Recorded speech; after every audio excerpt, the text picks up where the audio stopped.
Pag sinabing instant pagkain, ang akala ng marami, unhealthy agad dahil sa mga preservatives na madalas ilagay sa mga ito.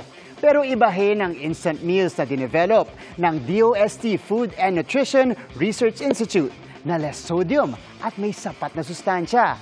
May bonus dessert pa. Tara, let's change the game!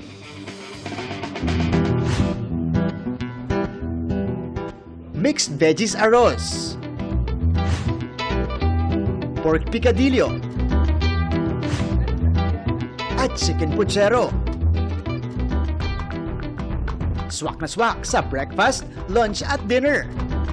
But make it ready to eat minus the hassle. Ang dating inaabot ng mahigit 30 minutes para maluto, now turned into instant rice meals na siksik pa rin sa micro at macronutrients.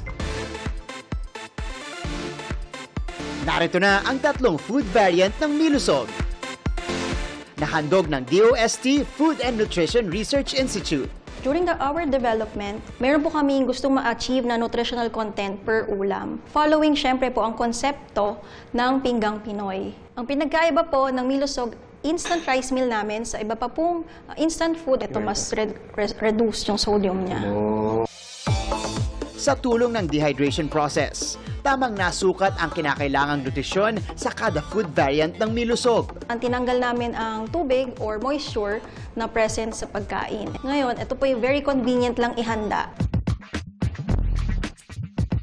Alam niyo rin bang kayang tumagal ng 8 buwan ng Milusog variants even if stored at room temperature? Sa ngayon po, ang status ng Milusog namin ay it's still ongoing for trial commercialization po.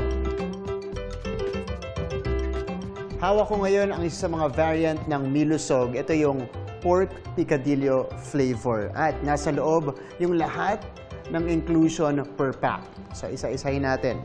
Unahin muna natin syempre ang pinaka-variant or ulam nito. Ito yung pork picadillo. So nandito na yung meat niya, nandito na rin yung kasama niyang vegetables.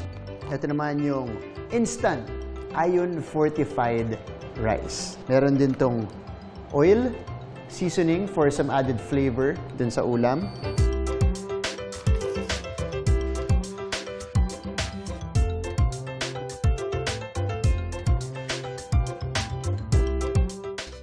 Sobrang dali lang ihanda ng mga Milusog meals at syempre hindi ako magpapahuling masubukan yan.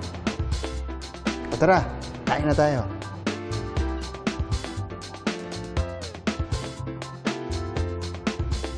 Solid. Malasa, masarap. Tapos siksik na siksik yung, siyempre, pork picadillo. Yung sigurado kang masustansya at kumpleto yung nutrients sa makukuha mo. So ito, yung dessert na kasama, ito, ready to eat na dried fruit. So in this case, papaya yung kasama dito sa pork picadillo. Mga kapuso, it's another game-changing innovation pagdating sa food sector na maaari niyong ihain sa iba't ibang sitwasyon. It's ready to eat, masustansya, at napakasarap pa.